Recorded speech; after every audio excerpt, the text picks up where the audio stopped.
Hi friends, இந்த வீடியோவில் easy mixer எப்படி பண்ணுறது தான் சொல்ல போகிறேன். ஆல்ரெடி ஷார்ட்ஸ் போட்டிருக்கேன். நிறைய பேர் கொஞ்சம் டீட்டெயிலாக சொல்லுங்கன்னு கேட்டனால வீடியோவாக போடுறேன். நான் 1 கப்பு கடல மாவு, 1/4 கப்பு அரிசி மாவு, இதுதான் அந்த பேஸ். ரெண்டுக்குமே ஓமப்பொடி அண்டு காரா பூந்தி ரெண்டுக்குமே இதுதான் பேஸு.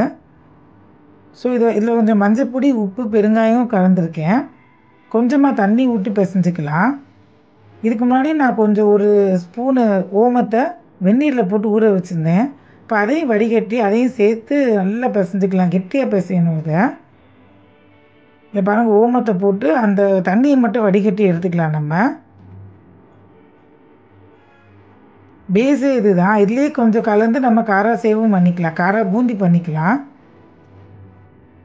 இந்த மாதிரி நிறைய வீடியோஸ்க்கு என்னோடய சேனல் சப்ஸ்கிரைப் பண்ணிக்கோங்க ஃப்ரெண்ட்ஸ். நிறைய பேர் பார்க்குறீங்க வீடியோ, பட் யாருமே சப்ஸ்கிரைப் பண்ண மாட்டேங்கிறீங்க.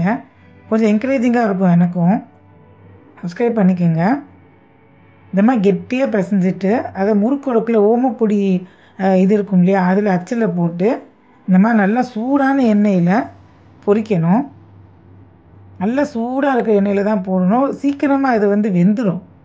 அதில் கொஞ்சம் சிம்மில் வச்சு பண்ணுங்கள், டக்குன்னு ஆயிரும். ஒரு திருப்பி போட்டு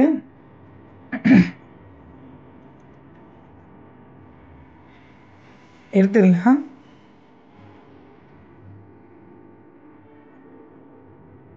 இதே ஒரு 4-5 இதில் தடவை போட்டு எடுத்துக்கலாம். இதுதான் மெயின் பேஸ். எல்லாருக்கும் இதுதான், இந்த ஓமப்பொடி தான் மிக்சரில் மெயினு. ஸோ இன்னொன்று போட்டிருக்கேன் பாருங்க. இந்த மாதிரி ரெண்டையுமே போட்டு எடுத்துக்கலாம். கலருக்கு எதுவுமே போடணும்னு இல்லை, மஞ்சள் பொடி போட்டாலே போதும். ஃபுட் கலர் எதுவும் யூஸ் பண்ணிடாதீங்க.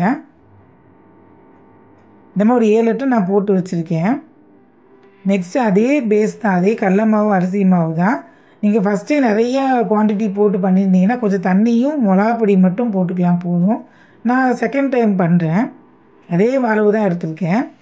இல்லை கொஞ்சமாக ஒரே ஒரு ஸ்பூன் மிளகாப்பொடி, கொஞ்சமாக ஆப்ப சோடா, உப்பு கலந்துக்கோங்க. கொஞ்சம் தண்ணியாக பிசைஞ்சுக்கணும். கலருக்கு வேணும் கொஞ்சமாக காஷ்மீரி சில்லி ஆட் பண்ணியிருக்கேன் நான், கொஞ்சம் பிரைட்டாக கலர் வரணும்ட்டு. நார்மல் வாட்டர் தான் போட்டு பிசைஞ்சிக்கலாம். தோசை மாவு பதத்துக்கு எடுத்து ஊற்றுனீங்கன்னா அது நல்லா இதாகணும். நம்ம தோசை மாவு பதத்துக்கு பிசைஞ்சிக்கலாம். காஷ்மீரி சில்லி ஆட் பண்ணுறேன் நான். அதையும் போட்டு இந்த மாதிரி ஜல்லி கரண்டி வீட்டில் இருந்ததுன்னா எடுத்து இந்த மாதிரி ஃபுல்லாக ஊற்றிட்டு தட்டி தட்டி எடுக்கணும். லைட்டாக தட்டி தட்டி விட்டிங்கனாலே நல்லா வரும். இதுவும் கொஞ்சம் ஃப்ளேம் கொஞ்சம் பெருசாகவே இருக்கணும், நல்லா சூடாக இருக்கணும் எண்ணெய். தட்டி தட்டி போட்டு எடுத்துக்கோங்க.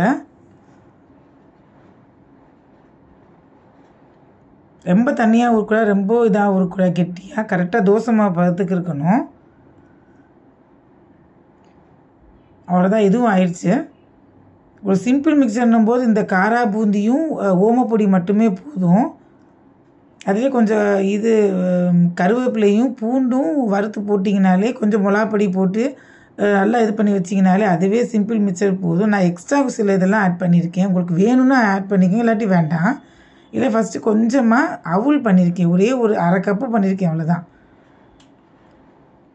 அவுள், கடலைப்பருப்பு இதெல்லாம் பண்ணியிருப்பேன். எண்ணெய் கொஞ்சமாக வச்சுங்க, ஏன்னா கொஞ்சம் போட போட எண்ணெய் பாருங்கள் எவ்வளோ பிளாக் ஆகிடுச்சு, ரொம்ப கசடாயிரும்.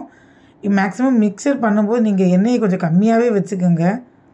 எவ்வளோ நம்ம பண்ணாலுமே அது கசடு ஆயிரும், கருப்பாக. இதுக்கு முன்னாடி பொட்டுக்கடலை பொரிச்சேன் 1/2 கப்பு, இப்போ வேர்க்கடலை பொரிச்சிட்ருக்கேன். எல்லாமே இந்த மாதிரி ஒரு ஜல்லி கரண்டி மாதிரி வச்சுக்கிட்டிங்கன்னா எண்ணெய் இன்னும் கொஞ்சம் வேஸ்ட் ஆகாமல் கொஞ்சமாச்சும் நல்லாயிருக்கும். இல்லாட்டி எண்ணெய் ரொம்ப கருப்பாயிரும். இந்த மாதிரி ஃபில்டர் பண்ணுற மாதிரி இந்த மாதிரி ஜல்லி கரண்டி மாதிரி இருந்துச்சுன்னா அதை கூட நீங்கள் யூஸ் பண்ணிக்கலாம். இந்த மாதிரி போட்டு இதையும் சேர்த்து அதோட கலந்துருங்க. கடைசியாக கருவேப்பிலை கொஞ்சம் எடுத்து போடுங்க, ஒரு கொத்து கருவேப்பிலை போதும்.